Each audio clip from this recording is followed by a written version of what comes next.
Boa noite.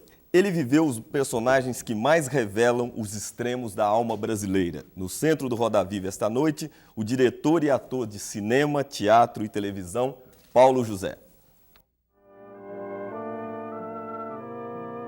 Um jovem padre se apaixona por uma moça. E ambos são consumidos pela fúria de uma pequena cidade escandalizada. Filme que ficou na memória do cinema brasileiro dos anos 60, O Padre e a Moça marcou a estreia de Paulo José Gomes de Souza como ator. Era 1965, 2 anos depois desse gaúcho de Lavras, estudante de arquitetura, ter chegado a São Paulo e se unido ao grupo de jovens que buscavam nas artes um caminho novo para discutir e repensar a vida brasileira. Ele vinha do Teatro Amador de Porto Alegre e já tinha passado pelo legendário Teatro de Arena de São Paulo. Mas seria no cinema que buscaria encontrar o caminho sonhado desde a infância, quando surgiu sua paixão pela lanterna mágica.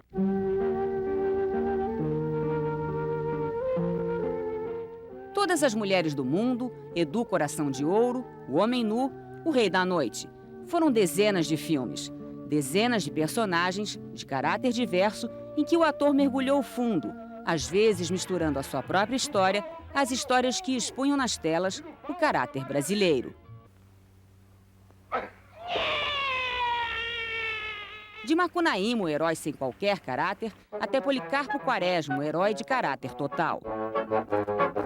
Seu mais recente trabalho no cinema, realizado em coprodução com a TV Cultura, Paulo José dá vida a um herói de triste fim, um visionário, ético e ingênuo que acha possível fazer do Brasil um grande país e, sobretudo, um país justo. No caráter total de Policarpo Quaresma e na ausência de caráter de Macunaíma, Paulo José encarnou 2 extremos do comportamento, entre os quais se debate a identidade brasileira. Ator de tempo integral, Paulo José diversificou os palcos, fez teatro, telenovelas e descobriu que poderia também ser diretor. Dirigiu especiais na televisão e depois no cinema. Se afastou dos palcos, voltou aos palcos. Virou um trabalhador compulsivo, vive às margens do estresse e já se concluiu que essa é a causa do mal de Parkinson que ele enfrenta há 5 anos. Aos 61 anos de idade, mais de 40 de carreira, 3 casamentos e 3 filhas, Paulo José vive a fase da maturidade do ator, que só faz o que quer e o que gosta. Que acha que o amanhã é agora e que nessa fase da vida as coisas têm de ter a intensidade da primeira vez.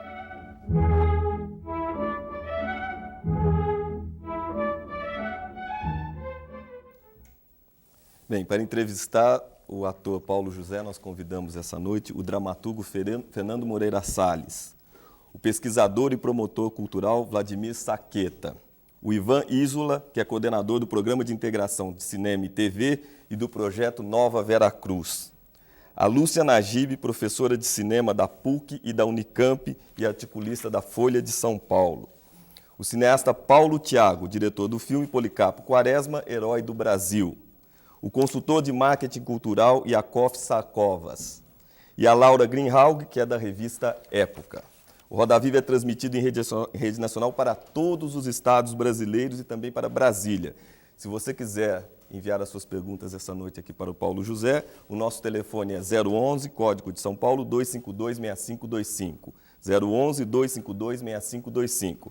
O fax é 011-3874-3454, 3874-3454 e o nosso endereço na internet é rodaviva@tvcultura.com.br.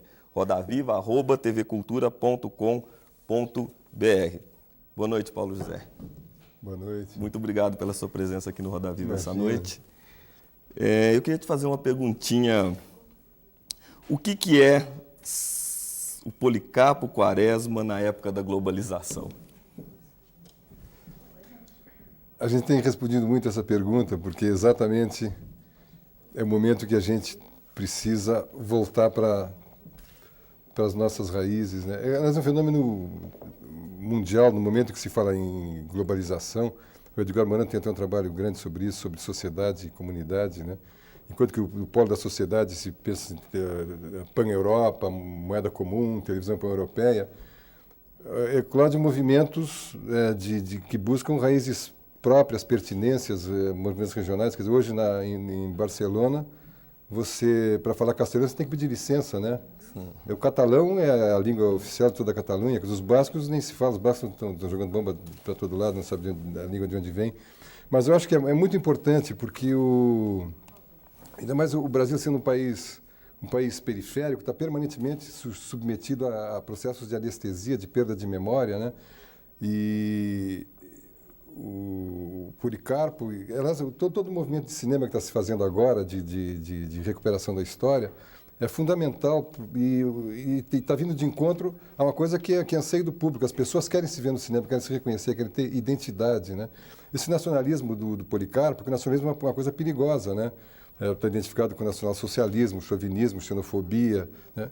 Mas nós precisamos ser nacionalistas, brasileiros, antes de mais nada. Então, eu fiz o Policarpo com muito prazer, com muita emoção, paixão, por ser um personagem que, acima de tudo, ama o Brasil. E eu acho que é importante a recuperação da autoestima. A gente está vivendo um momento muito especial, Copa do Mundo, né? Em que todos um só coração, nós somos brasileiros e estamos mobilizados por isso. Mas é importante que essa mobilização ocorra sempre, né? Que a gente valorize muito, que nós temos uma cultura tão rica, tão maravilhosa, uma cultura rara. Até me espanta muito que, enquanto que na América Espanhola houve uma fragmentação de tantos pequenos países, né? Ocorreu aqui uma coisa extraordinária, né? Esse país continental é enorme, mas todos são brasileiros, né? Você está no Acre, está no Mapiá, lá no Acre, você está em Jaguarão, no Rio Grande do Sul, né? E unidos por um sentimento comum, assim, de somos brasileiros, né? Então, acho que, quer dizer, o cinema trazer isso, esse personagem carregado de brasilidade, é uma coisa que a mim me emociona muito, né? Eu acho muito importante e significativo você botar no cinema Policarpo Quaresma. Quem vai fazer a primeira pergunta? Paulo, eu me lembro, espero que a minha memória não me traia, mas eu me lembro de você, no início do programa, nós vimos aí breves acenos biográficos sobre a sua vida, fala do Teatro de Arena, mas eu me lembro de você fazendo a exceção e a regra no TUSP, no Teatro da Universidade de São Paulo, não é isso? Sim. Você participou desse momento fantástico em que todos nós, de alguma forma, éramos movidos pela utopia. Né? Era uma geração que se dedicava ao que fazia com esse grande sentimento da utopia. Todos nós tínhamos uma utopia, exemplo do próprio Policarpo Quaresma, nós tínhamos uma miragem de país que nós sonhávamos. E hoje nós vivemos aí no clima da fracassomania total, como diria o presidente, né? Basta ver alguns episódios aí relativos à própria seleção, já que nós estamos em clima aqui de Copa do Mundo. Nós vemos que se manifesta intensamente a fracassomania, esse espírito derrotista tremendo que de vez em quando acomete o país. Eu queria que você, hoje, ao longo dessa tua experiência, que vem desde o teatro amador, passando pelo Teatro de Arena, eu gostaria que você me falasse um pouco dessas experiências, da sua experiência da utopia, e se você acha que hoje é possível que a gente sonhe com um outro país. E que país é esse? Com o qual a gente poderia sonhar utopicamente, ela Policarpo. Perguntinha difícil, né? Nossa. Você pediu para eu te provocar, Paulo. Nossa, que coisa complicada. Não, nós vivemos grandes momentos de crença em ideais, né? que eram nós tínhamos, inclusive, bandeiras que nós podíamos carregar, conduzir, nós tínhamos ideias que nos pareciam muito claras de transformação do mundo, né? Quer dizer, quando eu trabalhava no Arena, trabalhei no TUSP também, que era o Teatro da Universidade de São Paulo, e eu era diretor do TUSP. Isso foi em 68, já no finalzinho dos anos, extraordinários anos, porque o golpe militar foi em 64, mas a reação foi extraordinária nesses anos, quer dizer, foi só o ato institucional número 5, no dia 13 de dezembro de 1968, que de alguma maneira liquidou todo esse movimento extraordinário, né? Que era que o De Gaulle chamou com muita propriedade de Sebastião-Lee, né? Quer dizer, isso está virando uma esculhambação, né? Aquela ideia da imaginação no poder tinha que acabar, né? Mas nós vivemos isso com grande intensidade. E eu me lembro que o TUSP, nós fomos para o Festival de Nancy em 69 e o grupo se autodissolveu porque não poderia voltar para o Brasil. E voltaram alguns já para a luta armada, quer dizer, são várias opções pessoais, né? Eu voltei com ideias de continuar fazendo cinema. E eu me lembro que quando entrei para a televisão, no começo dos anos 70, era muito embalado por um projeto de fazer cinema, fazer um filme com o Rui Guerra, Os Deuses e os Mortos, nós encontramos no Festival de Veneza, né? De alguma maneira, quer dizer, mesmo dentro do trabalho da televisão, os anos 70 foram de uma certa cooptação dos talentos brasileiros, e se trouxe para a televisão todas as ideias vindas que estavam no teatro e no cinema, né? E por maior que fosse o controle e a repressão, uma porção de coisas sempre passaram na dramaturgia que se fez nos anos 70, na televisão. Eu fiz muitos especiais, fiz minisséries. Então, eu sinto que as ideias não foram de todo perdidas, né? Quer dizer, acabou-se o tempo das certezas, o que é ótimo, né? Talvez o nosso erro fosse ter esse excesso de certezas, né? Quer dizer, agora a gente aprendeu a duvidar mais, né? Mas eu sou irremediavelmente otimista, né? E acho que sempre a gente está vendo alguma coisa na frente para melhor. Eu sinto que cada vez mais, eu cada vez me interesso menos pela coisa política oficial, política partidária, e sinto que cada vez mais as alternativas de transformação estão ocorrendo à margem dos próprios partidos políticos, muito mais nas associações, às vezes nas associações de bairros, as associações da sociedade organizada em suas entidades de classe, mas fora dos partidos é que as coisas acontecem mais. E não pode deixar de acontecer, porque o homem, a inquietação humana não para, e ele é sequioso assim, de saber mais, de transformar a natureza. Quer dizer, é irreprimível, né? Quer dizer, o desejo humano de transformar o mundo é irreprimível, não tem o que segure. Será que eu posso fazer um link para essa? A gente sempre fala de link, né, com o negócio de internet, tá? Puxar. Você está falando de política nessas duas primeiras questões, você entrou no campo político e eu queria puxar essa política para a sua formação de ator, quer dizer, alguém que conhece Stanislavski, Brecht, como você conhece, que utilizou esses autores profundamente e que traz isso na sua bagagem, quer dizer, que são propostas políticas de atuação no teatro. Eu gostaria de saber como você utiliza essa bagagem hoje. Coisas do tipo, digamos, no método de Stanislavski, a preparação do ator, aquele livro famoso, e a questão da memória emotiva. No Brecht, a questão do distanciamento, do anti-ilusionismo. São técnicas que você utiliza até hoje na sua encenação, por exemplo, em Policarpo. Como que isso serve para você? Sempre, né? O Stanislavski é o mestre de todos nós. Na verdade, o que o Stanislavski fez foi codificar o trabalho, um cientista, um artista e ao mesmo tempo, quer dizer, preocupado com a sistematização do que seria o trabalho do ator. Mas o Stanislavski é a base de todo o nosso trabalho no teatro. O cinema deve muito ao Stanislavski, né? Quer dizer, essa maneira, é chamado understatement, essa representação sóbria, da micro-representação que o cinema impõe, porque a imagem é muito ampliada, de repente você tem uma cara com 5 metros na tela, né? Então, enquanto que no teatro você conhece o personagem muito pelo que você ouve, no cinema, e de certa maneira na televisão também, basicamente no cinema, você conhece o personagem pelo que você vê. No teatro é a fala, é a palavra, e no cinema é o olho, né?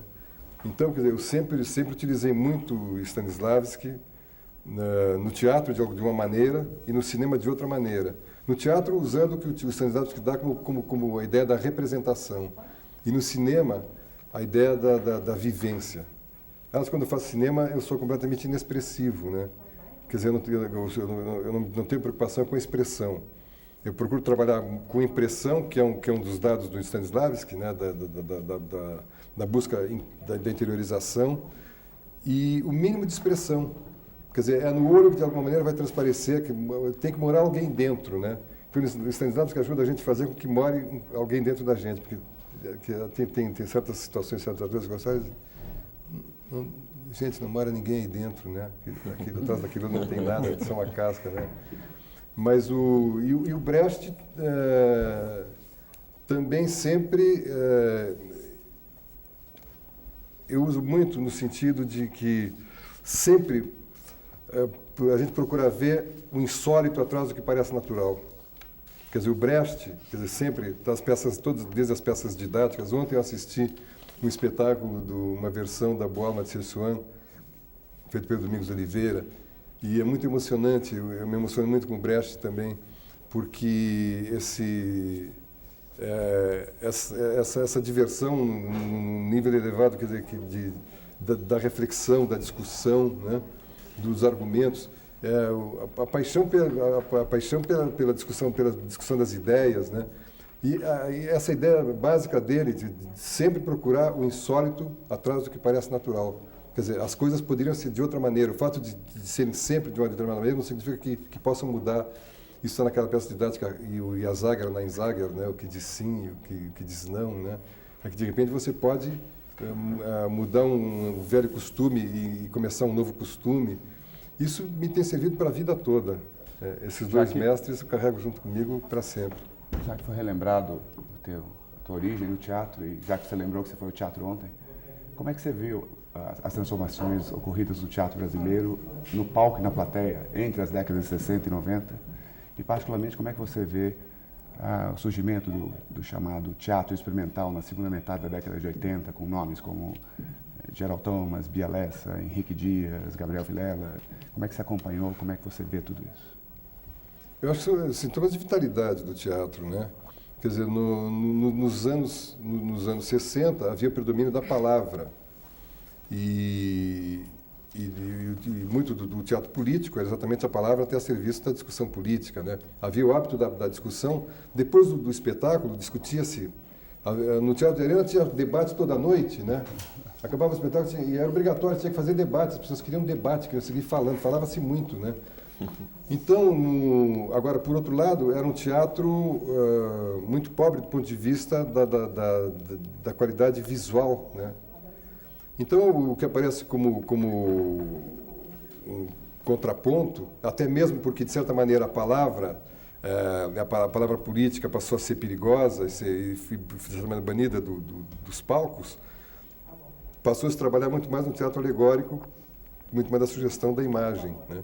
E apareceu uma coisa que realmente faltava no nosso teatro da palavra, que era o teatro do espetáculo, né?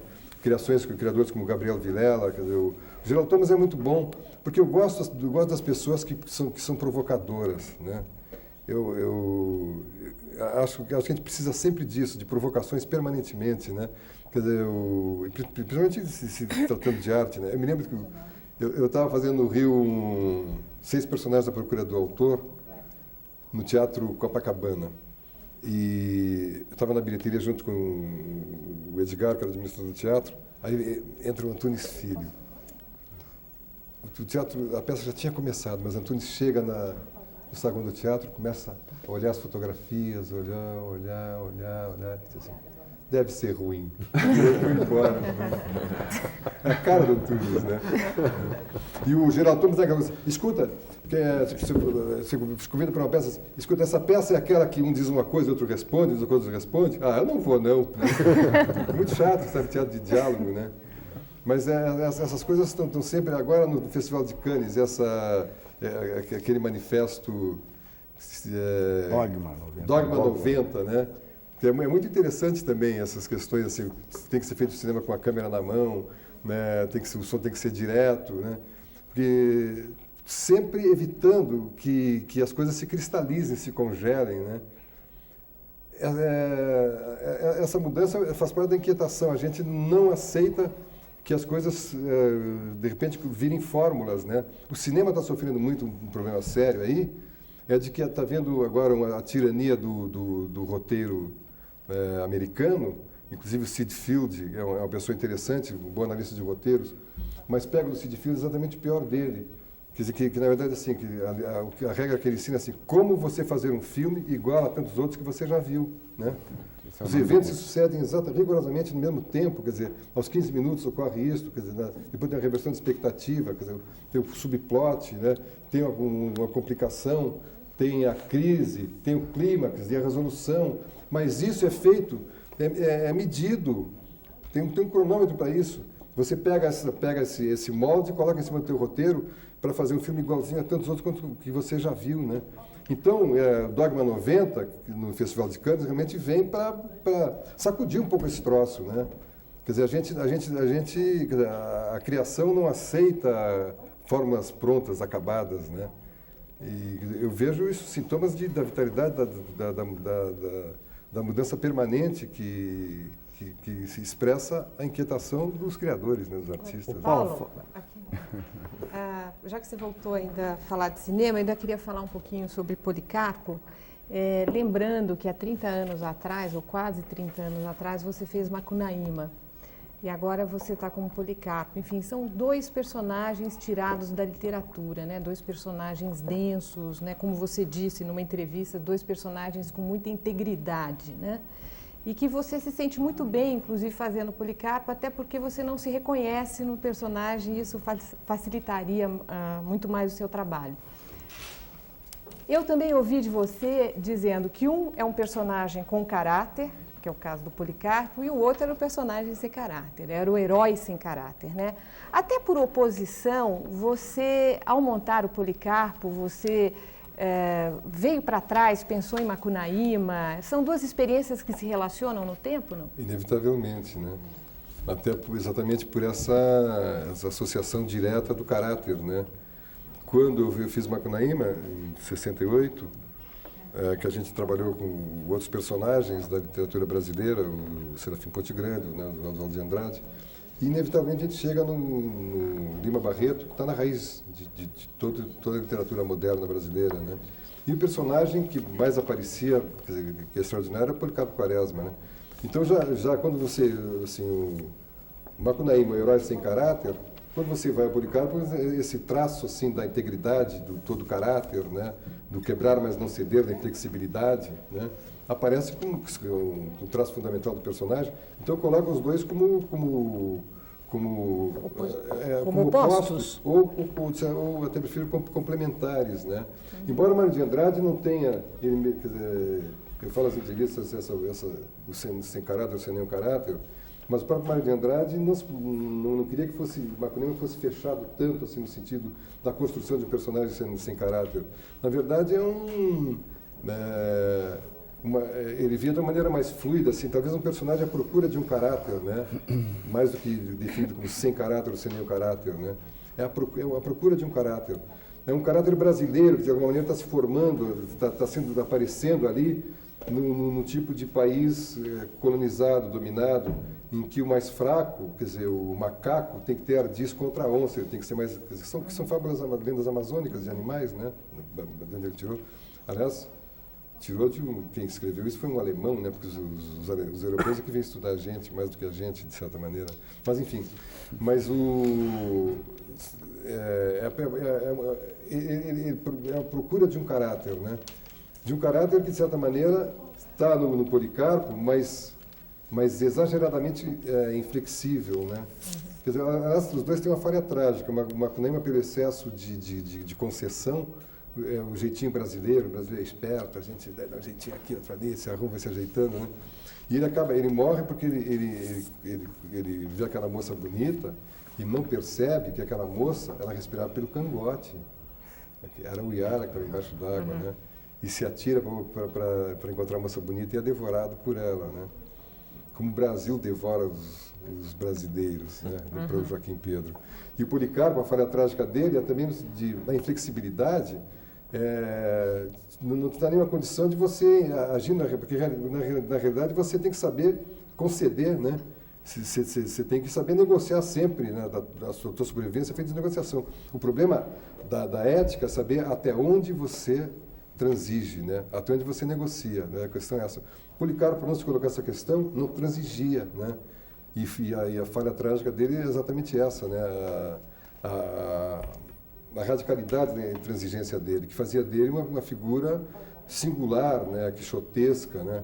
Não tão louco quanto o Quixote, porque o Quixote o Quixote de tanto ler e de tão pouco comer se ele secou de cerebro, né? Quer dizer, o Quixote era louco mesmo, né? Mas o Policarpo tem uma coisa visionária também, tanto quanto o Quixote, mas os dois têm essa coisa do caráter extremamente flexível, do caráter inflexível, e os dois têm uma coisa muito tocante para mim, eu volto a falar, que é a brasilidade, né? E tanto o Joaquim quanto o Paulo Thiago construindo esses personagens com essa um verde amarelismo, né? Até nas roupas, né? Tanto o Policarpo quanto o Macunaíma usavam roupas verde amarelas, né? Então são aproximações e que eu tive a felicidade a sorte, né? De fazer esses dois personagens, né? Quer dizer, desde o Macunaíma eu queria fazer Policarpo. 30 anos depois cai-me nas mãos, né? Paulo, um ser híbrido, meio Policarpo, meio Macunaíma, seria o seu candidato a presidente? Seria o treinador da seleção?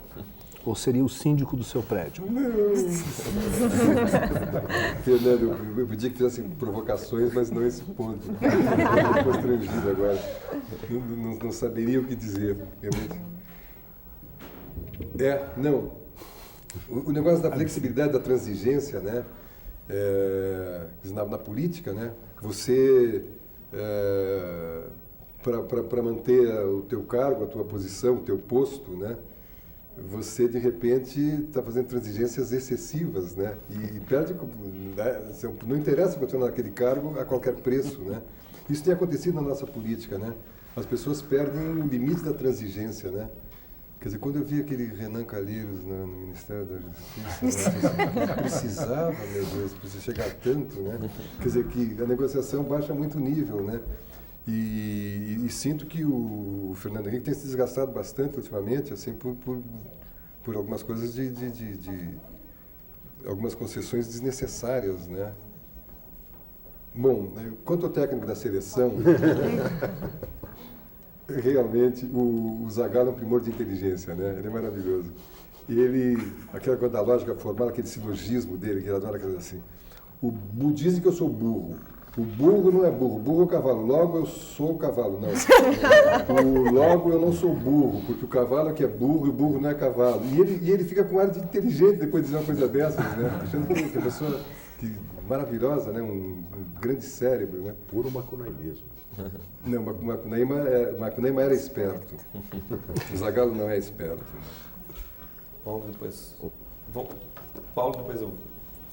Para voltar aqui ao cinema, Paulo, é o seguinte, a gente estava vendo antes do programa, no começo do programa, as suas imagens no Cinema Novo, né? Você é um ator, assim, do Cinema Novo. Quer dizer, eu acho que, do meu ponto de vista, tem dois atores ícones do Cinema Novo, que são você e o Otton Bastos, com o Corisco, o Diabo Louro. Você com o Padre Amoça, com Todas as Mulheres do Mundo, com Macunaíma, você se tornou assim uma coisa... Então você viveu intensamente aquele processo de nascimento de uma coisa nova no país, em termos de cinema. Eu acho praticamente a fundação do cinema no Brasil ocorre realmente nos anos 60. Tem lá o Mário Peixoto, Humberto Mauro antes e tal, mas aquele impulso. E você viveu esse impulso junto com aquela turma toda que estava fazendo cinema, com o Joaquim começando. Uma vez você até me descreveu como é que o Joaquim descobriu que você ia fazer Macunaíma, que ele não sabia quem ia fazer. E aí eu fui o último a ser escolhido. Exatamente, ele acabou chegando à conclusão, ficou olhando para sua cara e tal. E hoje a gente está vivendo um momento que se fala muito em renascimento do cinema brasileiro. Se fala isso, né? E ao mesmo tempo isso vem preso a uma ideia de diversidade. Mas já começa a ser cobrado por todo um setor da imprensa uma ideia de que era preciso ter uma estética. Da mesma forma que no Cinema Novo houve uma estética, hoje deveria-se ter uma estética, que o cinema brasileiro está carecendo disso, né? Há um renascimento, mas não há uma estética nova. Então eu queria ver a tua opinião sobre isso, porque você, anos depois, você viveu todo um processo na televisão, como diretor, fez alguns filmes, como O Rei da Noite, Faca de Dois Gumes, mas agora você de novo volta mergulhando fundo no cinema brasileiro, quer dizer, não só com Policarpo, mas como Anaí de las Misiones, no qual você tem uma participação belíssima e tal. Como é que você está vendo esse momento do cinema hoje no Brasil? Qual é a tua visão? Bom, primeiro eu queria fazer uma ressalva com relação a essa coisa histórica do cinema brasileiro. A gente fala em Limites, Mário Peixoto fala no Humberto Mauro e tal. Agora, eu comecei a gostar do cinema brasileiro assistindo Carnaval no Fogo, com Oscarito, Grande Otelo, Aviso aos Navegantes, aí vem o Barão. Quer dizer, esse cinema dos anos 50, para mim, foi um grande cinema brasileiro. Eu não... O que me deu vontade de fazer cinema foi ver o Anselmo Duarte beijando a Eliana, o Mário Sérgio com a Eliana Ilage, ou os filmes da Vera Cruz, Caiçaras, Tico Tico no Fubá, né? Esse anterior ao Cinema Novo, né? E de alguma maneira, eu acho que o Cinema Novo é um rótulo, tem um aspecto promocional, como novela e vague, de alguma maneira, né? Mas são tendências muito... não havia uma estética comum. O Joaquim Pedro, quando fez O Padre e a Moça, quer dizer, porque, na verdade, o Cinema Novo seria uma tendência política, né, de cinema, né? O Manifesto do Glauber era no sentido, quer dizer, basicamente, o Câmera na Mão, Ideia na Cabeça, mas o cinema guerrilheiro e tal. O Joaquim Pedro, que fez o IDEC na França, muito da escola do Robert Bresson, extremamente rigoroso e formal, né? Ele não tinha nada a ver com o Cinema Novo. Absolutamente nada dentro dos postulados básicos do Cinema Novo. Quando o Padre e a Moça estreou aqui no Rio de Janeiro, lá no Rio de Janeiro, na pré-estreia, havia um movimento do pessoal da UNE de boicotar a sessão de estreia, porque era um filme alienado, um filme que falava da história de um padre com uma mulher, com uma moça na cidade do interior, né? Num momento político desses, ia ficar aqueles dois, aquele um negro amor de rendas brancas, uma coisa absolutamente alienada e alienante, né? Quer dizer, contrariava o que seria o novo cinema. Quer dizer, existe uma ideia do novo cinema latino-americano, né? Uma ideia política, perseguida até hoje por algumas pessoas, mas, na verdade, o cinema brasileiro é muito diversificado. O Joaquim fugiu sempre dessa vertente, digamos, diretamente política, né?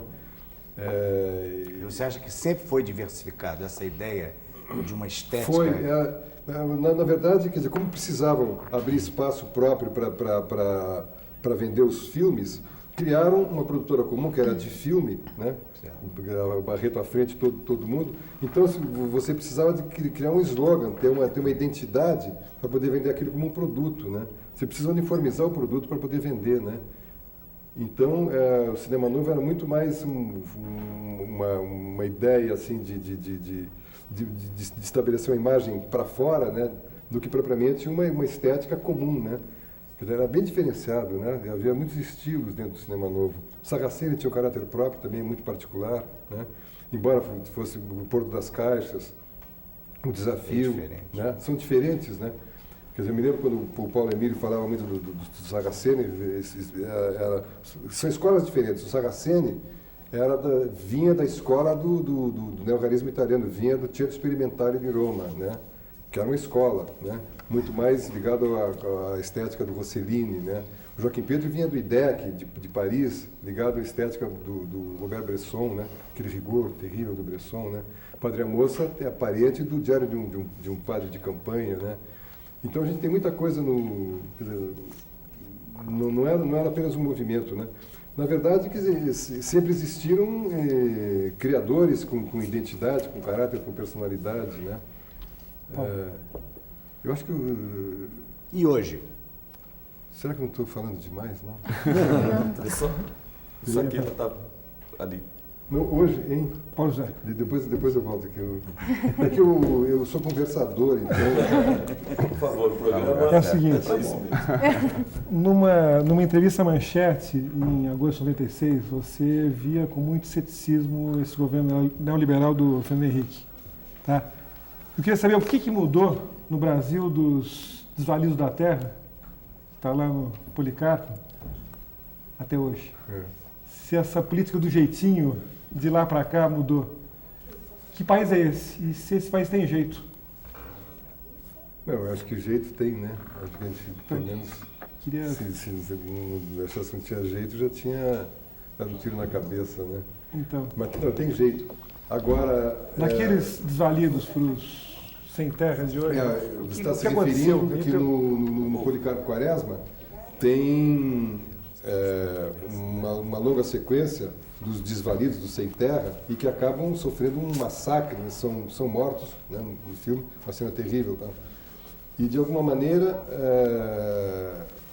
isso é uma coisa que certamente está presente já no começo da República, em 1893, quando se passa o livro do Policarpo Quaresma, e continua até hoje. Né? É lamentável que tenha mudado tão pouco de lá para cá. Né? A gente acha que as coisas podiam ser um pouco diferentes, né? Mas eu acho que não é na velocidade que a gente gostaria que fosse mesmo, né? Nós tivemos grandes decepções, né? Mas as coisas se modificam, quer dizer, o processo, as posições da igreja, de comunidade de base, né? São coisas novas que não existiam, não estavam lá nos desvalidos do Policarpo, não tinham bispos extraordinários como a gente tem hoje, né, defendendo o sem terra. Né? Quer dizer, algumas coisas mudaram. Né? Não estão exatamente dentro dos partidos políticos oficiais, mas tem muita gente trabalhando, né? E acreditando que pode mudar a realidade, e os desvalidos de hoje estão menos desvalidos, porque temos ao lado deles algumas figuras notáveis trabalhando, né? Muita gente da igreja. Olha, tem muitas perguntas aqui, eu estou tentando agrupá-las, e eu tenho, por assuntos, tem muita pergunta, como a do André Castilho. Tenho 30 anos, eu queria dizer que Paulo José foi o grande herói da infância quando fazia Shazam e Xerife, gostaria que ele falasse um pouco da série. O Martim Freire Lacerda, do Recife. Para descontrair, fale um pouco de Shazam e Xerife e companhia, pois tenho 33 anos, lembro com saudades daquela época. O Marcelo Freitas pede para o Paulo José falar sobre o inesquecível Shazam e Xerife que marcou tanto a minha vida. O Moisés Faria, de São Sebastião, observando a infância brasileira atual, é possível imaginar a camicleta. O Geraldo Maurício, de Brasília, o que representa em sua carreira o papel humorístico da televisão Shazam, porque ninguém se refere a esse papel. Você vê que papel que marcou muito a vida de muita gente. E por que será que as pessoas não se esquecem de Shazam? Porque, já me disseram várias vezes, você era a Xuxa da minha infância. Mas baixou o nível da Xuxa. O Shazam e Xerife é bem impressionante, né? Nós fizemos esse programa durante 2 anos, o Flávio e eu. Mas viajo muito pelo Brasil e a gente... Agora, o lançamento do Policarpo foi sem parar de viagens para cima e para baixo. Não há motorista de táxi que pegue em qualquer canto do Brasil que não me fale do Shazam, de Shazam e Xerife. Eu não imaginei que isso tivesse ficado tão marcado assim na vida das pessoas, né? Porque pegou... as pessoas diziam, a gente saia correndo do colégio, ia para casa para ver o Shazam e Xerife, né?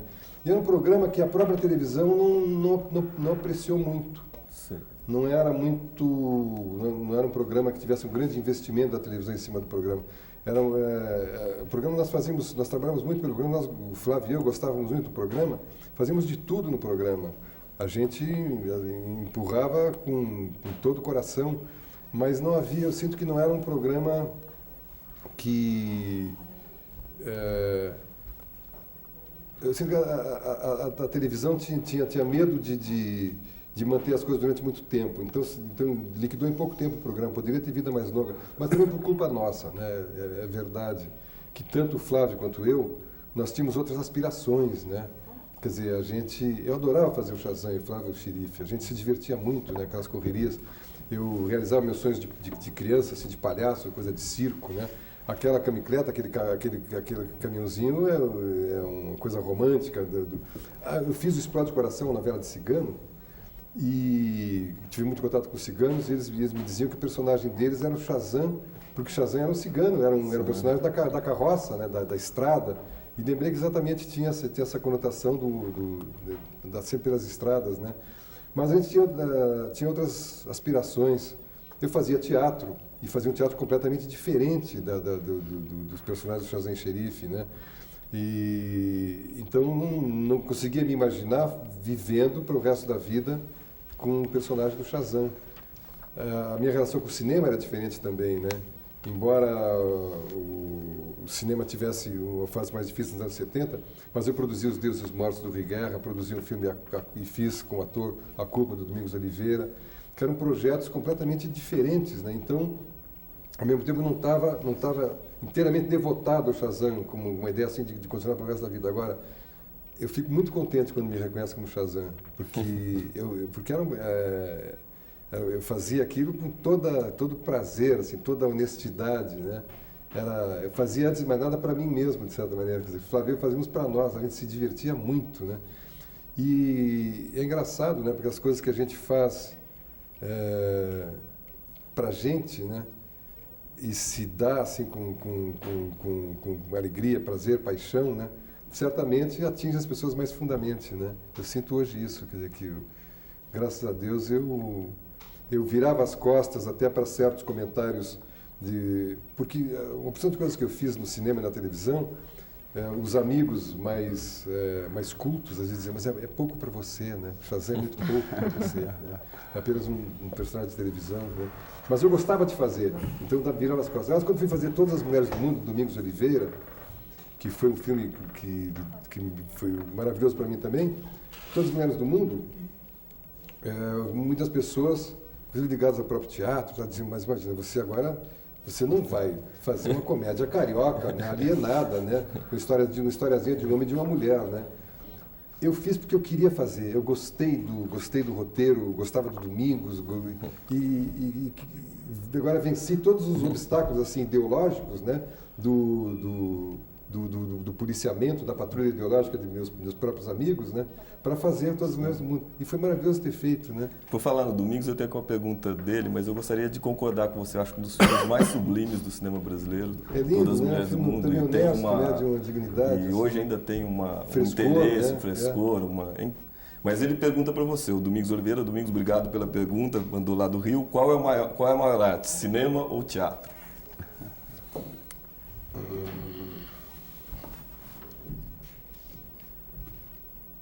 Bom, em extensão, o teatro, né? O teatro é a arte de todos os tempos. Quer dizer, do ponto de vista da expressão humana, o teatro ele prescinde de todos os meios tecnológicos, né? Você tres tablas, dos actores e una pasión, né? Você tem o teatro, né? Agora, eu sou apaixonado pelo cinema, né? Eu confesso que entre teatro e cinema, eu sou mais do cinema. Agora, Paulo, talvez seja porque no cinema é possível exercer uma certa radicalidade, que hoje os compromissos com os meios de comunicação de massa, com a necessidade da audiência, porque eu vejo aqui um pouco nessa conversa que você é uma pessoa que um pouco compatibiliza, através da sua vida, uma certa radicalidade intelectual, um desejo da ruptura, um desejo do novo, etc., também com a busca da comunicação popular. O episódio Shazam e Xerife é definitivo nesse sentido.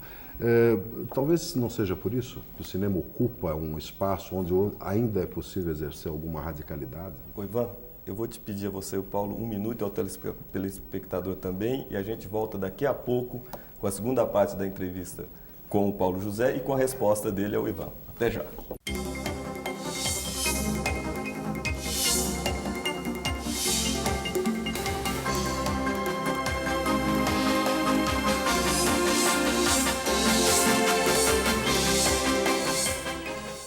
Bem, nós voltamos com Roda Viva, que essa noite entrevista o diretor e ator Paulo José. Se você quiser enviar suas perguntas ao Paulo José, o nosso telefone é 011-252-6525, 011-252-6525, o fax 011-3874-3454, 3874-3454, e o endereço na internet é rodaviva@tvcultura.com.br, rodaviva@tvcultura.com.br. Nós interrompemos o primeiro bloco com uma pergunta de você. Não sei se você é capaz de reproduzir a pergunta inteira, mas... É simplesmente o seguinte, você falava, o Luiz de Oliveira tinha te perguntado o que você preferia, o teatro ou o cinema. E eu me perguntava aqui, enquanto você respondia ao Domingos de Oliveira, se talvez esse seu amor pelo cinema não fosse devido ao fato de que no cinema pode-se encontrar a sua radicalidade de intelectual com a sua necessidade de comunicação com o público, que é uma coisa que você exerce na televisão, principalmente.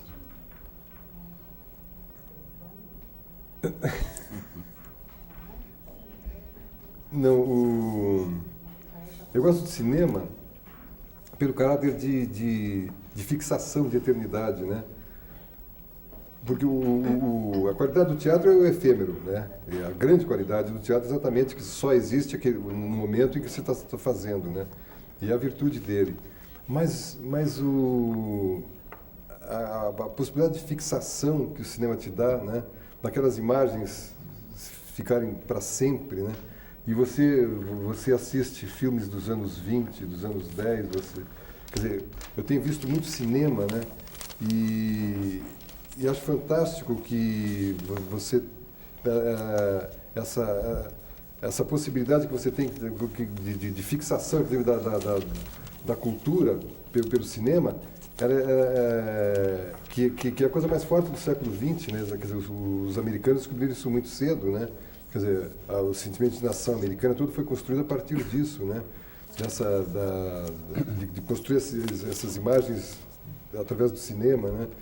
Desde o nascimento de uma nação, né? Que o cinema, de certa maneira, começa e chama-se O Nascimento de uma Nação, né? Lá com o Griffith, né? Que faz o primeiro traveling, né? Bota uma câmera num caminhão e vem aqueles cavaleiros atrás, né? Mas eu gosto de cinema porque eu nunca gostei tanto de uma coisa como gostei de ver o Oscarito com o Grande Otelo com tranças e Oscarito com uma Julieta Rapunzel, né? E o Oscarito lança-me tuas tranças, né? Porque o cinema foi a coisa que me apaixonou. Cinema e literatura, de certa maneira, quer dizer, aí... Paulo, você falando dessa dupla, Oscarito e Grande Otelo, existe dois momentos brilhantes no Policarpo, pelo menos dois, quer dizer, com dois atores de teatro, você e o Otton Bastos, que são realmente marcantes. O Otton no papel do Floriano Peixoto, aquela figura dura, ereta, e o Policarpo, com toda a sua ingenuidade e pureza, tentando passar o seu projeto brasileiro para ele, vender o projeto, e o Floriano bem pouco interessado naquilo. Mas então, você me descreveu um pouco aquela relação entre o Tony e o clown, aquele que anda em curva e o outro que anda em linha reta, entre a fala consonantal do Otton Bastos fazendo o papel dele e você vocálico, entendeu? E eu achei uma relação, quer dizer, que eu não conhecia esses detalhes técnicos, mas no filme funciona extraordinariamente. Se você pudesse contar um pouquinho, se isso era combinado ou é uma coisa, uma alquimia que acontece ali no momento. O trabalho de dupla, ele basicamente é o trabalho do Tony e do clown, né? A dupla de palhaços. O Tony, em geral, o Policarpo, em geral, ele é Tony. Porque o Tony, ele é erecto, é bonito, né? O clown é desajeitado, é o bobo, né? É Fred carequinha, né?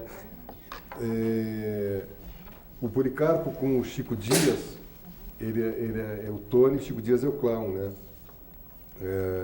O clown é um pouco Quixote e Sancho, de alguma maneira, tem também, quer dizer, não exatamente isso, mas alguma coisa parecida, assim, até uma certa desproporção do comprido e do baixinho, né?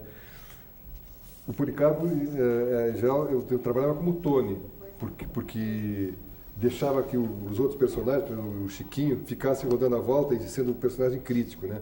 Mas no Floriano Peixoto é tão mais instituído, assim, tão mais instituição da República, que o Policarpo fica clown, né? Então, na cena com o Otton, quer dizer, o Otton era o personagem que podia fazer tudo absolutamente em linha reta, pá, pá, pá, pá, e o Policarpo à volta dele, tentando girando sobre o próprio eixo, né? Quer dizer, fazendo tudo em curvas, enquanto fazia em reta, né? E essa coisa do vocálico e do consonantal é porque a consoante é onde você tem o pensamento, assim, o raciocínio, né? Você afirma, você diferencia as palavras pela consoante, né? Você articula o pensamento nas consoantes. E a emoção é nas vogais, né? Então, o Policarpo, naquela ansiedade, ficava vocálico, né? Mas o senhor não acha, né? E o investimento fica todo nas vogais, né? E o outro não, mas Niena que soa, né? Brasileiro, né? Dar uma enxada na mão de cada um desses vagabundos, né? Então é tudo consonantal, né? Quanto mais ele fazia consoante, mais eu vocalizava, né? Mas a gente não precisa combinar, isso os artistas já sabem, né? Isso vem desde o princípio. Você tem uma coisa com a locução que é, inclusive, parte da sua profissão. Quer dizer, você é um locutor. Você gosta de... Você pronuncia os L's, que isso já vem da sua origem gaúcha. Né? Mas, além disso, você diz contacto, você disse que gostaria que farmácia ainda fosse escrito com PH, etc. Quer dizer, você tem também essa ligação com, realmente, quase etimológica com as palavras. De certas coisas eu sinto pena, mas isso é uma coisa de velho, né? Porque as reformas, querem que sejam reformas pela maneira com que se fala, né?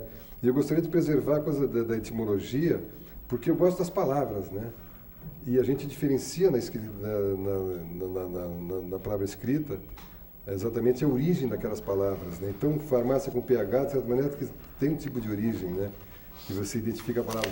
Quer dizer, há uma ideia de uma nova reforma ortográfica, extremamente simplificadora, mas eu gosto do actor com C, né? Actor, né? Aquele que atua, né? Mas isso é um gosto muito particular, assim, Agora, Paulo, você no começo do programa, você falou do teatro como sendo a palavra, o cinema, o olho. O que é a televisão para você? A televisão, eu estou fazendo uma oficina de direção na Globo, estou trabalhando muito com essas coisas de televisão, cinema, teatro. A televisão vem do rádio, né? Nasce do rádio. O Orson Welles, quando foi trabalhar na televisão, dizia, mas não depreciativamente, é assim, o rádio com imagens, né? Eu gosto de fazer televisão porque eu gosto da comunicação popular, né? O último capítulo da novela Por Amor tinha 60 milhões de brasileiros assistindo, né? Como é que você se sente? Quer dizer, você não pode deixar de passar ao largo desse fenômeno, né? Dizer assim, isso não tem nenhuma importância. Tem, né? Quer dizer, você está atendendo a uma necessidade de fantasia, de sonho, de projeção das pessoas, né? Na ficção, né? E que a televisão é extremamente poderosa nesse sentido, dá a eles isso, né? As pessoas, né? Nobody likes television, only people, né? Dizia o John Frankenheimer, né? Nós não gostamos de televisão, nós só... Paulo, por falar na novela, também tem várias perguntas sobre a novela. A Fabiola Nogueira de Tuberava disse que você e a Regina Braga deram um show.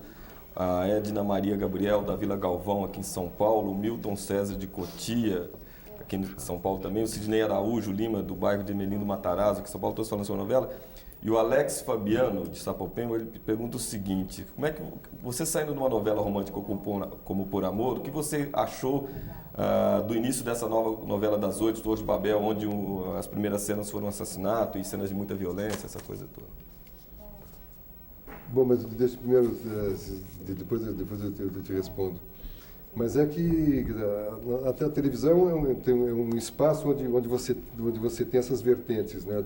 O rádio trazendo a radionovela, que é a telenovela, o teatro, a vertente do teatro, que é as sitcoms, comédia de situação, né? E o cinema, né? Lá do outro lado, né? E ela pulsando aqui no meio. E é um tipo de programação em que todas essas coisas, de alguma maneira, podem ser colocadas ali dentro, né? Eu já fiz experiências que eu gostei muito em 78, eu acho, fazia um programa chamado Aplauso, em que eram peças de teatro levadas para a televisão. Fizemos durante o ano, produzi 32 programas de televisão de peças de teatro, né? Então, eu tinha na televisão um veículo de comunicação da grande dramaturgia universal, né, que não teria no teatro, né? Fernando Montenegro, Sérgio Brito, quando fizeram o Grande Teatro Tupi, montaram mais de 300 peças. E, de certa maneira, esses atores todos têm uma experiência da grande dramaturgia dos personagens, porque a televisão lhes proporcionou isso, né? Através desse espetáculo popular diário, semanal, né? Uma peça por semana, mais de 300, desde os gregos até os contemporâneos, né? Então, eu gosto muito dessa possibilidade que a televisão dá do teu exercício profissional de mil maneiras. Quer dizer, eu fiz uma minissérie em agosto, que era muito dentro de uma linguagem cinematográfica, muito próxima assim, do cinema noir, né? As coisas de teatro. Gosto da telenovela como coisa mais próxima do rádio. Inclusive, quer dizer, eu insisto na oficina que não se dê as tentações, as seduções assim, do cinema na telenovela. Telenovela é uma coisa que a gente ouve mais do que a gente vê. Minissérie Agosto, Paulo. O Zé Rubem Fonseca, autor do livro Agosto, gostou da adaptação e do translado para a TV da minissérie que você dirigiu. A dona Raquel de Queiroz gostou do Memorial de Maria Moura. Conhecem-se até outros casos com firma reconhecida em cartório que endossam a sua performance nesses translados. Para o Paulo José, diretor de teatro e TV, não vale a regra que autor bom é autor morto? Não. Aliás, esse negócio das adaptações de minissérie tem um célebre conselho do Jorge Amado para o João Ubaldo, né? É o seguinte: você cobre bem caro e não assista. Não se aborrecer com isso, né? Quer dizer, com as liberdades que se toma em relação à tua obra, né? Então o Jorge sempre procurou cobrar bastante para não ter preocupação e não assistir. Mas o Hilda Furacão, Roberto Mon, está encantado com a adaptação do Hilda Furacão. Encantado, encantadíssimo. Achando que a televisão reconstrói os personagens que ele havia imaginado em literatura de uma maneira para muito mais gente. Sabe esse prazer da multiplicação dos teus personagens, né? E para ele está sendo uma experiência absolutamente nova, que no Brasil uma edição de 5.000 exemplares é uma grande tiragem, né? De 5 em 5, né? Você que também mexe com isso, né? Infelizmente. Né? Muitas vezes 5 em 5, 5 em 5. E de repente você vê aquela coisa multiplicada, né? É um prazer novo. E desde que você tenha respeito pela obra, né? Quer dizer, você procure tratar a obra com respeito. Eu acho que isso... Nas minisséries do Agosto eu fiz com o Manga, né? Que o Manga era o producer, né? E havia muito a presença do Rubem Fonseca, né? Periodicamente, que eles acompanhando toda a fase de roteirização. A gente queria que fosse muito fiel ao livro, né? Quer dizer, que fiel no sentido do espírito do livro, essa transposição para a televisão, mas que a gente não precisava ficar inventando outras coisas, porque o livro já era suficientemente bom para que a gente não precisava querer criar nada por fora, né? Inventar nada por fora. E esse respeito tem havido muito, cada vez mais. Quer dizer, respeito à literatura, né? Aos bons livros. Quer dizer, porque se o livro é bom, o teu esforço é de não inventar muito, né? Procurar traduzir o melhor possível aquele livro, né? Aquela obra. Paulo, peraí, por favor. Tem uma perguntinha lá do nosso amigo sobre... isso aí, quer dizer, eu te confesso que não acompanhei, não estou acompanhando a nova novela, até mesmo porque, por acaso, eu trabalho na Globo de noite. Quando acaba a gravação às 9 horas da noite, eu trabalho numa oficina de diretores até meia-noite, então eu fico trabalhando lá. Mas sei, quer dizer, que são alternâncias que você tem no tratamento dos temas da televisão, né? Uma alternância de estratégia de comunicação, né? Depois de uma novela chamada Por Amor, certamente, ou são alternâncias bastante simples, de certa maneira. Ou tem uma novela rural, né? É como se você cansasse do clima doméstico, depende daquela janela aberta para o campo, né? Ou temas mais fortes, mais violentos, né? Agora, a violência não está na novela, a violência está na rua. eu acho que o Chechel, comentando a manifestação do arcebispo do Rio de Janeiro, de que se manifestou com muita indignação contra a novela, ele até dizia uma coisa que era engraçada, assim, o problema do arcebispo é que ele só assiste a Rede Globo, né? Então a visão que ele tem da realidade Pois é, Paulo, eu queria até... edulcorada, né? Agora, quando a Rede Globo coloca um pouco mais de elementos da realidade, né? O arcebispo se espanta, né? Pois é, aliás, eu queria até pegar carona A gente está vendo que os telespectadores estão mandando perguntas sobre televisão, quer dizer, eu vou insistir um pouquinho nisso.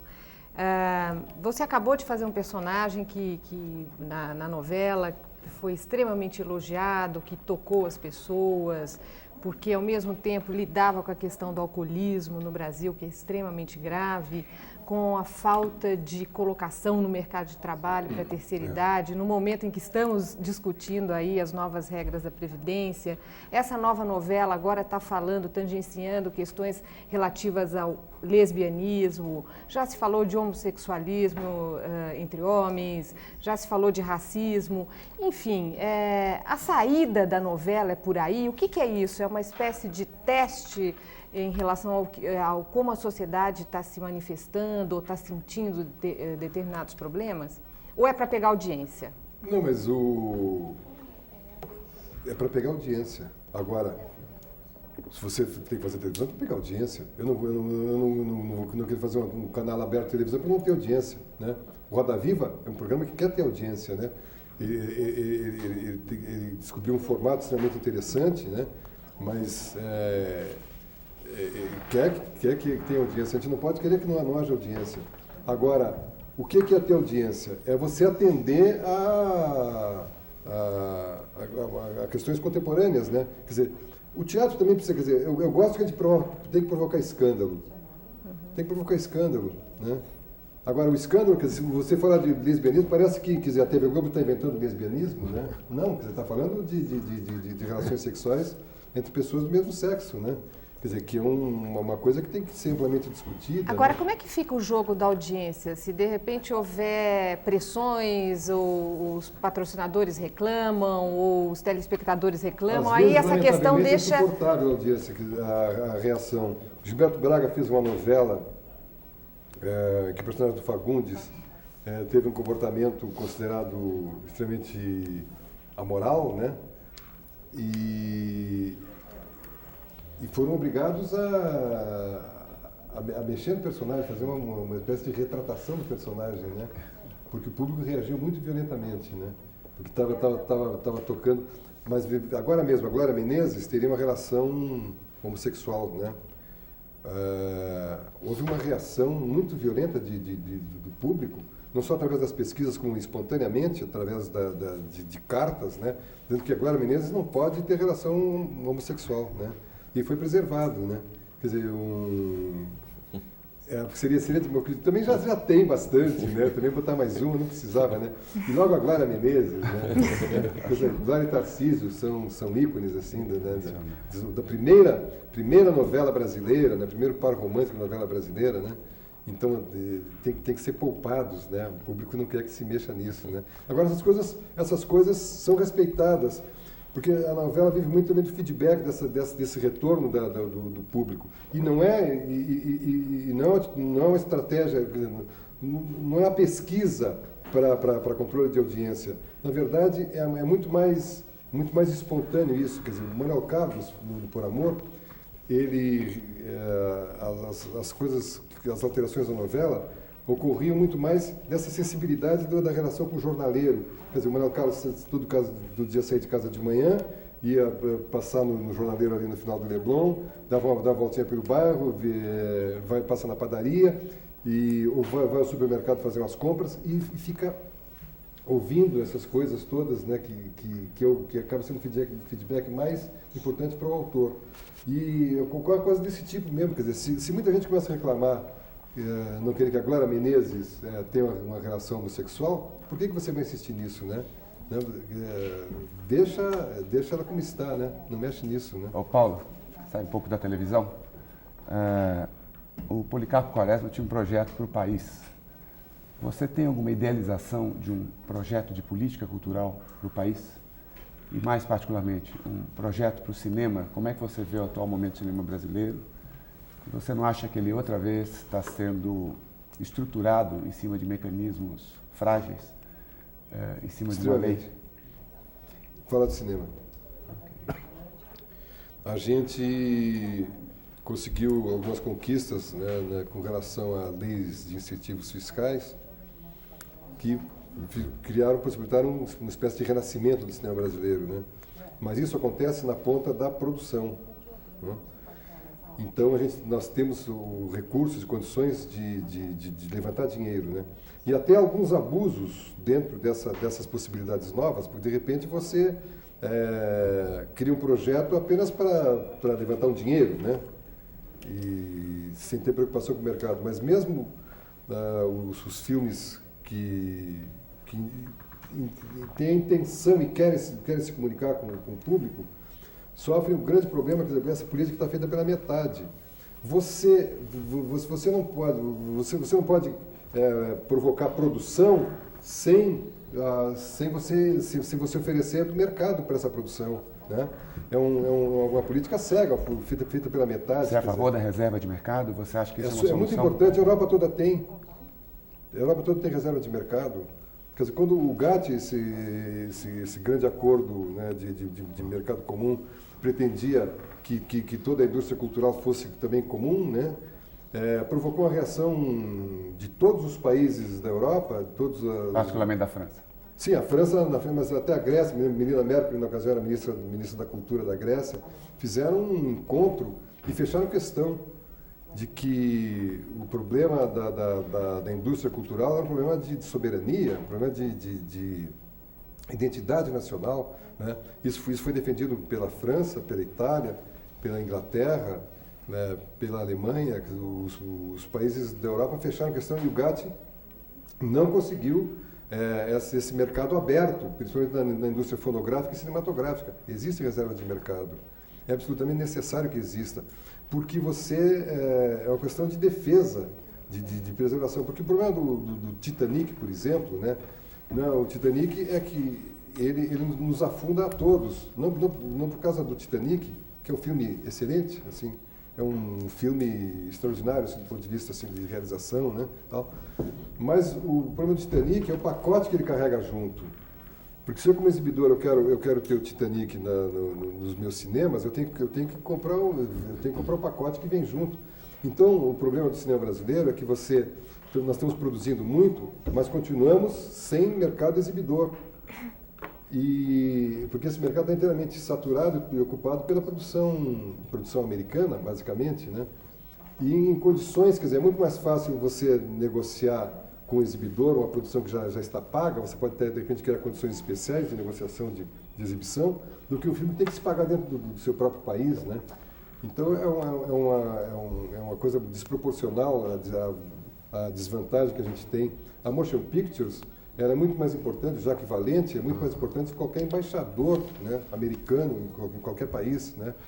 A coisa curiosa é que, em relação a isso, sempre se cita o grande exemplo dos Estados Unidos, etc., e se recrimina o fato de que se defenda alguma reserva, alguma cota de mercado, quando, na realidade, o Estado americano sempre protegeu a cinematografia americana. E parece que isso é uma questão absolutamente inerente. Ou um Estado, um país, decide que vai ter a sua expressão cinematográfica, a sua expressão cultural, ou senão, de fato, tem que fazer as contas com produtos que são absolutamente verticalizados. Quando um Titanic é lançado, um Jurassic Park, em qualquer lugar do mundo não há espaço para nenhum outro filme, na França, na Inglaterra.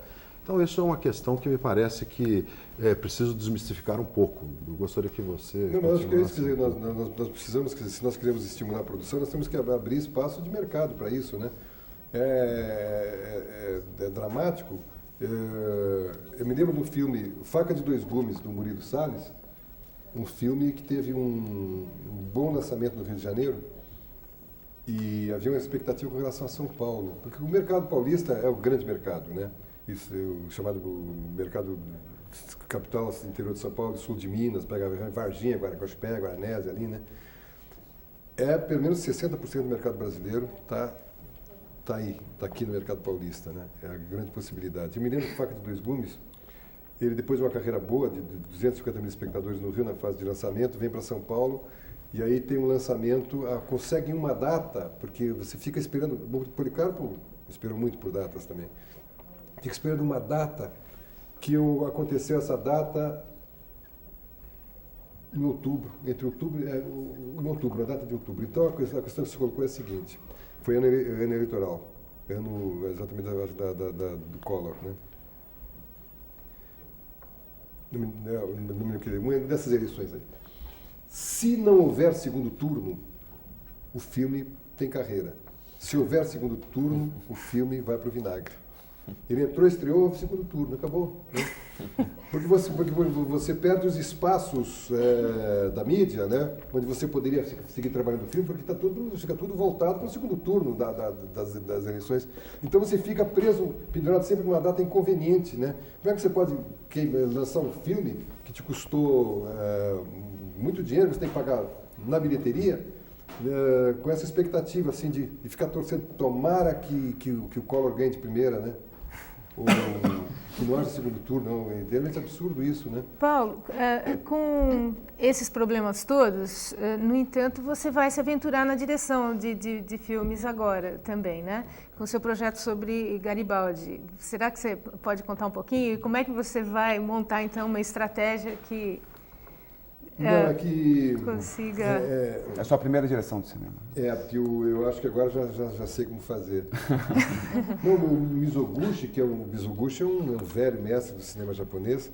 Ele tinha feito 80 filmes e numa festa de comemoração do 80º filme do Mizoguchi, ele, muito satisfeito, disse, agora eu acho que já posso começar a fazer cinema, né? Eu já sabia como é que se fazia esse troço. Eu tenho a sensação também de que agora, com a experiência toda acumulada assim, de cinema, de televisão, eu posso começar a fazer cinema. Quer dizer, não vai ser penoso, não vai ser difícil, vai ser agradável. Quer dizer, já sei, inclusive, os certos atalhos, certos caminhos que facilitam a vida da gente, né?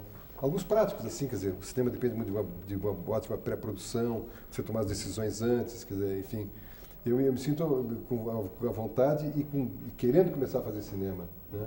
Agora, é claro, o meu primeiro filme tinha que ser um filme gaúcho, né? Se passar no Rio Grande do Sul, porque começar a expressar um pouco, porque as imagens assim mais vivas em mim são as imagens da infância, né? Daquelas paisagens do campo do Rio Grande do Sul. Eu me criei em fazenda, em cima de cavalo, né? Então, certamente tinha que ser uma história por aí. E tem uma história muito emocionante, que o José Guimarães escreveu um livro chamado Amor de Perdição, que o Lindolfo Collor, o avô do Fernando, pai da Dona Leda, foi ministro do Getúlio, ele tinha escrito um livro, Garibaldi, a Guerra dos Farrapos, era uma história romanceada. Tinha um episódio bonito da relação do Garibaldi, do Giuseppe Garibaldi, quando vai para o Rio Grande do Sul para se aliar ao Bento Gonçalves na Revolução Farroupilha e para depois fazer o que ele faria a República Juliana, né, em Santa Catarina, quando conhece a Anita Garibaldi, mas enfim. Esse momento que ele está no Rio Grande do Sul, construindo uns navios num estaleiro do Bento Gonçalves, ele conhece uma sobrinha do Bento Gonçalves, Manuela, e tem uma história de amor muito tênue, muito interessante, e eu imagino o filme muito do ponto de vista feminino, muito visto dentro de casa, assim, a guerra como pano de fundo, né? Eu fui inspirado pelos fatos, pelo livro do Lindolfo Collor, e pela emoção, pelo sentimento, pelo livro do José Guimarães. Me deu vontade de fazer. E sei que um filme regional, ele tem algumas possibilidades próprias, assim, existem, sabe, CTG, Centro de Tradições Gaúchas, né?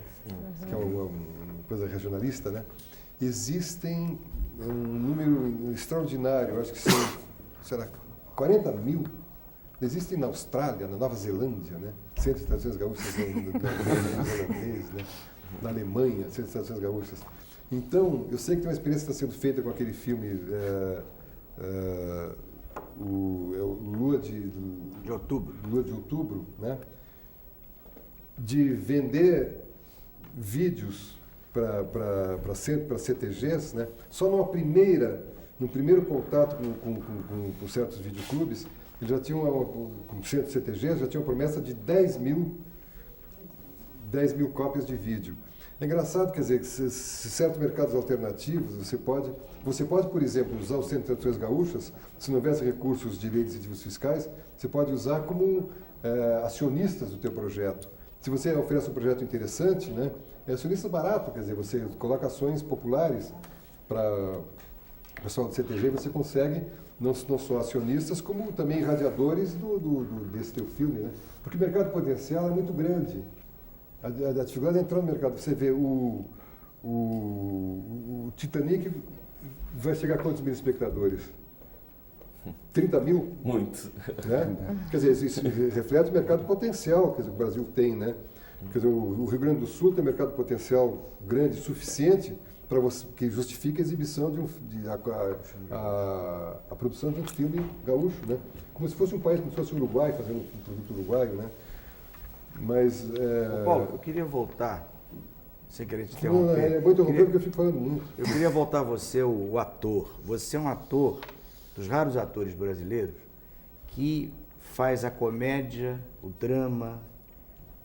Você fez, por exemplo, lembrando no cinema, você fez o padre bressoniano anímico, ao mesmo tempo fez, com o próprio mesmo diretor, Joaquim Pedro, você fez a imitação do Grande Otelo no Macunaíma. Um filme que me impressiona muito teu, que é O Rei da Noite, do Abenço, que é um filme que você faz um homem desde 18, 20 anos até velho, e agora você faz o impoluto Policarpo, mas que ao mesmo tempo é patético, porque você faz o humor, você faz as pessoas rirem, depois faz as pessoas ficarem emocionadas. Como é que é isso? Como é que é esse processo interior seu, camaleônico, de você conseguir fazer a comédia, o drama? Porque, em geral, os atores meio que se especializam. Os atores, você faz o Shazam, que marcou a infância de tanta gente já que ligou para aqui. Agora você faz o Por Amor. É porque é tudo igual. Pois é, mas como é? Parece tão diferente na tela. É tudo igual. É tudo igual. Isso é lição do Stanislavski, do velho Stanislavski. Como é que é essa mágica? Não, é que o ator faz personagens. Agora, se o personagem, se o Macunaíma é um personagem que diz, ai, que preguiça, quer dizer, ele é assim, ele fala assim. Agora, você faz com o mesmo sentimento de verdade, né? Quer dizer, eu nunca fiz comédia como comediante. Nunca fiz nada engraçado, por ser engraçado. É uma característica do personagem. Ela pode ser engraçada, pode ser ridícula. Quer dizer, o Policarpo tem uma coisa desmedida, assim, aquela coisa visionária, olhar para o futuro, pode ficar um pouco ridículo. Mas ele é assim, né? O que eu posso fazer, né? Agora, o Stanislavski, ele via sempre, no tratamento da comédia, os atores trabalhavam na comédia, tem uns exemplos clássicos dele trabalhando em cima do inspetor-geral, né? É que é rigorosamente o mesmo trabalho do ator na comédia, como no drama, como na tragédia. Exatamente o mesmo. O que existe é que a situação se torna cômica pela desproporção. Por exemplo, eu vou falar da minha paixão, né? Do meu amor, né? Então eu trabalho esse meu amor. Se o objeto do meu amor for uma mulher, existe uma adequação, então eu estou diante de uma situação romântica, uma situação dramática, se existe obstáculo ao amor e tal. Se eu estou diante de uma melancia, né, essa desproporção cria um efeito cômico, né? Agora, eu estou apaixonado pela melancia, né? Quer dizer, eu faço com a melancia como se eu estou falando isso porque o Joaquim Pedro fez uma comédia em que o personagem do Cláudio Cavalcante era apaixonado por uma melancia. E tinha uma relação de amor, ele ia na feira e ficava procurando uma melancia. Até depois tinha uma que lhe dizia, piscava um olho para ele, aquela melancia lhe dizia alguma coisa. Ele ficava tocado por aquela melancia, levava para casa, tomava banho, dava banho na melancia, abria o chuveiro, ficava banhando a melancia, né? E depois chegava, calava a melancia com a faca, né? E tinha uma relação sexual com a melancia, né? Agora, eu faria assim, eu faria na maior seriedade essa situação, porque ele está apaixonado por uma melancia, né? Então o Stanislavski não diferenciava muito isso. A diferença está na proporção da situação. A proporção adequada ou inadequada. Se existe uma desproporção, a situação se torna absurda, né? Pode ficar engraçado, pode ficar cômico, pode ficar ridículo, né? Agora você faz igual. Né? Paulo, falando de melancia, eu me lembrei do famoso catupiry que tem no filme. E o Paulo comentou que você compôs muitas dessas frases em Tupi-Guarani que você fala no Policarpo, e que inclusive essa descoberta do catupiry, que quer dizer gostoso, muito gostoso também, foi você que encontrou num léxico aí. Não, mas é que o Paulo Thiago me deu os elementos para eu trabalhar, de glossário, Tupi-Guarani. Havia um professor do Tupi-Guarani que mandou umas fitas com uma tentativa de uma aproximação do que seria a pronúncia, né, dessas palavras do Tupi-Guarani. Então, é evidente que se eu estou fazendo um filme de um personagem, porque o mínimo que a gente tem que fazer é se interessar pelo que está fazendo, né? Quer dizer, se eu estou fazendo um personagem que quer que o Tupi-Guarani seja a língua brasileira, né? O mínimo que eu tenho que fazer é me interessar pelo Tupi-Guarani, né? Claro, se o Policarpo se interessa, eu tenho que me interessar também. E descobri um negócio que é muito saboroso, porque essa catupiry, quer dizer, que está bom demais, né? Gostoso. Então, quando ele está numa relação amorosa, a exclamação dele é catupiry. Eu pensei que fosse cremoso. Né? No caso, é um riso muito grande da plateia, né? Mas Tupi-Guarani é autêntico, ele está dizendo que está muito bom. Né? Ô, Paulo, pegando a deixa da língua tupi, o Policarpo vira piada quando ele propõe a obrigatoriedade do ensino da língua tupi no país. Né? O Lobato, quando diz que tem petróleo no país, também. Vira piada. E ambos vão para a prisão. Mais do que piada. Eu queria que você comentasse isso, assim, Monteiro Lobato, Lima Barreto e Policarpo, essa convergência É interessante porque o Lobato realmente foi o grande defensor do Lima Barreto, né? Aliás, a pessoa que mais o apoiou, né? Talvez a única, né? Nesse vazio assim de solidariedade que o Lima Barreto teve a vida toda. O Lobato foi quem acreditou nele, entendia que tinha uma coisa nova acontecendo ali, né? É verdade. Porque o Lobato também tinha como o Lima Barreto, ele tinha um lado meio torto, né? Ele enxergava as coisas de uma maneira muito particular, muito própria, né? Quer dizer, e buscava a questão da identidade do país também. Sim, exatamente. Quer dizer, europeu, um era mulato, pobre e livre, né? O outro branco, bem nascido e também livre. E os dois tinham projetos para o país. E certamente, quer dizer, o Lobato acabou sendo muito bem sucedido na literatura infantil, né? Que é a paixão da minha infância toda. Mas a grande literatura dele, adulta, foi extremamente depreciada também, né? Ignorada. Como Lima Barreto. Como Lima Barreto, porque é inconveniente, né? Ele era inconveniente do ponto de vista da igreja, relações com a igreja, com o Estado, né? Ele dizia que no Brasil tinha petróleo, imagina, né? Absurdo. No momento que era absolutamente impossível alguém dizer uma coisa dessas, né? Que existia petróleo, né? E até a própria coisa dele voltada para uma fala regional, interiorana, brasileira, né? Também não era diferente até do próprio movimento modernista, de alguma maneira, né? Porque ele tinha uma coisa mais caipira, assim, mais arraigada, né? O movimento modernista era uma fala mais urbana, né? E anterior ao movimento modernista também, né? Sim, ele começa... E aliás, não se deram bem, né? Não se deram muito bem, né? Paulo, você revelou recentemente numa entrevista à revista Veja que você estava sofrendo uma doença conhecida como o nome de mal de Parkinson. Eu tenho aqui várias perguntas sobre esse assunto. Pessoas, telespectadores nossos, querendo saber como você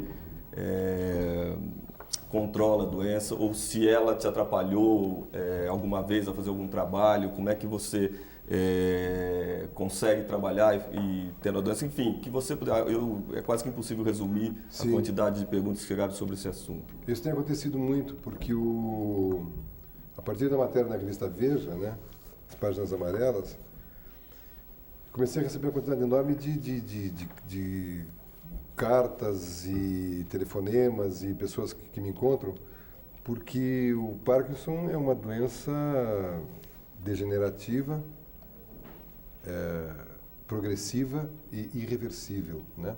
Quer dizer, a falta de produção de dopamina pela substância negra do cérebro começa a provocar movimentos involuntários, né? Tremores, tal, de mão, pé, enrijecimento, né? E é um negócio progressivo, né?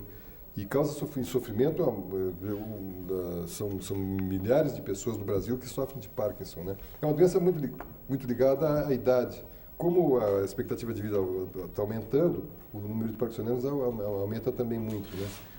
E agora aconteceu coisa engraçada, porque o Parkinson me deu uma opção de coisas boas. Eu, aliás, falo também do Parkinson, que tem gente que me telefona, como é que eu faço para pegar Parkinson? Porque eu virei um defensor do Parkinson, é o seguinte, porque as pessoas vivem como se fossem eternas, né? Sim. Ninguém acha que vai morrer. Depois dessa definição, uma doença progressiva, irreversível, né, degenerativa, é o que realmente nós todos estamos sofrendo dessa doença, né? E o Parkinson nos coloca, colocou claramente para mim, a consciência dos limites, né? Eu passei maus bocados, sofri muito por causa disso, né? Mas a sensação, se eu perdi alguma coisa, eu ganhei outra. Quer dizer, eu fiquei mais interiorizado, eu comecei a escrever, eu não conseguia escrever, tinha uma dificuldade enorme de escrever, tinha uma tortura da forma horrorosa, ficava sempre brigando com as palavras, né? Achava que não sabia escrever. Quer dizer, com o Parkinson eu comecei a escrever. Ganhei, quer dizer, você fecha uma porta, você abre outra, né? E me deu essa consciência dos limites, que é importante, quer dizer, que o Borges tem um poema, aliás, tem duas versões do poema Limites dele, né? Que fala exatamente sobre isso, né? Hay una línea de Berlín que não volveré a recordar, né? Quer dizer, tem uma linha de Berlim que tem uma porta que está fechada para mim até o final dos tempos, né? Tem um espelho que me viu pela última vez, né? Essa ideia de que quando você é mais moço, todo o tempo do mundo você vai voltar sempre em todos os lugares, vai fazer as coisas, depois os limites, né? Ele diz: neste verano cumpriré 50 anos. La muerte me desgasta incessante. A morte me desgasta incessante. É exatamente quer dizer, ele não estava com Parkinson, né? Mas exatamente essa sensação de que nós marchamos, quer dizer, em direção à morte, né? Então, eu deixei de encarar como uma coisa tão terrível assim, né? Quer dizer, procurei, evidentemente, através de apoio de neurologia, os remédios convenientes para diminuir os sintomas, né? Sintomas e movimentos involuntários do corpo. E outros apoios que são importantes, quer dizer, as pessoas, tem muita gente me ligando, me dá o telefone do teu neurologista. Mas o neurologista é um neurologista. E depois a neurologia é comum, quer dizer, existe uma comunicação entre todos, os remédios são os mesmos que se dá, né? Mas não, o teu neurologista, mas olha aqui, não é um problema de meu neurologista, é que o que mais me fez bem, quer dizer, ao lado do apoio da medicação adequada e tal, são outras coisas, quer dizer, é você primeiro achar que a tua vida não acabou, né? Que você tem coisa para fazer. E na verdade me deu uma certa urgência, assim, eu fiquei com mais urgência, e isso dá com relação à morte também, né? A gente tem muita coisa para fazer, então eu não posso perder muito tempo. Então eu tenho que me aproveitar melhor, eu tenho que ser mais seletivo, né? Quer dizer, o Borges diz, né? Quer dizer, dos livros, né? Muitos livros na minha estante que eu nunca mais vou ler, né? Então você escolhe melhor os livros que você vai ler, né? Escolhe bem os livros, né? Aproveita melhor aquilo, né? Então essa vontade de viver é que te leva a outros apoios também. Seja uma religião qualquer que seja, ou faz bioenergética, biomolecular, quer dizer, cuida da saúde, né? Eu sinto que as pessoas se deixam liquidar pelo Parkinson como se fosse um raio que caiu na cabeça e acabou a vida delas, né? É apenas um sintoma evidente da condição humana, né? Da finitude, né? Todos sofremos da doença degenerativa, progressiva e irreversível, né? Todo o nosso corpo marcha para a morte, que não é uma tragédia, Paulo, o fim de... o ator pertence ao seu público quando ele encarna sua personagem. Mas como homem, ele deveria ter direito à mesma privacidade de cada um de nós. E nem sempre eu acho que esse limite entre o público e o privado tem sido entendido ou respeitado. Você gostaria de falar sobre isso? Limite entre público e privado, do respeito. Mas se diz, Fernando, em relação a que exatamente? por exemplo, a doença? Não, eu acho que a Veja fez uma matéria comigo extensa. Foi editor da Veja Rio, repórter, ficaram conversando comigo na minha casa. Depois, eu falei do Parkinson, entre tantas outras coisas, né? Mas acharam que era uma matéria interessante, ser sobre o Parkinson. Mas me telefonaram. Foi só sobre isso, né? Me telefonaram para saber se eu concordava. Eu concordei assim, quer dizer. E saiu escrito exatamente tudo aquilo que eu havia falado. E achei ótimo. Achei ótimo. Foi bom ter assumido o público. Por favor, desculpe interromper nesse assunto tão importante, mas se o Paulo puder responder, mas nós já estouramos o nosso tempo. Se você quiser, eu só não gostaria de ter mais perguntas, porque eu não posso. Terminou?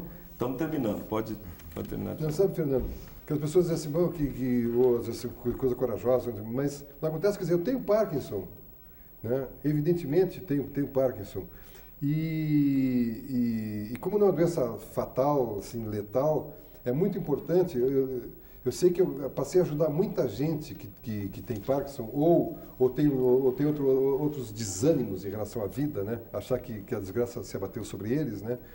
E estou achando que fiz muito bem. Não foi nenhum ato de coragem porque eu falei, se me perguntaram se eu tenho Parkinson, eu digo que tenho Parkinson. Porque não acho que seja uma coisa para esconder, não seja privado. Eu tenho Parkinson, né? E não tem nenhum julgamento de valor disso, se é bom ou ruim, quer dizer, eu tenho, né? E isso causou certas limitações dentro do meu trabalho, mas também me deu outras vantagens, né? Descobri um monte de outras coisas interessantes. O artista se descobre quando ele se mede com um obstáculo. Não, exato, quer dizer, a consciência dos limites, das limitações, né? E uma asa quebrada sempre te aprofunda mais, né? Você deixa de ser besta, deixa de ser bobão, né? Vaidoso. Tá certo. Paulo, o Gilberto Reis Pérez manda os parabéns para você. Ana Maria Cerqueira Leite, é uma grande alegria vê-lo e ouvi-lo essa noite no Roda Viva.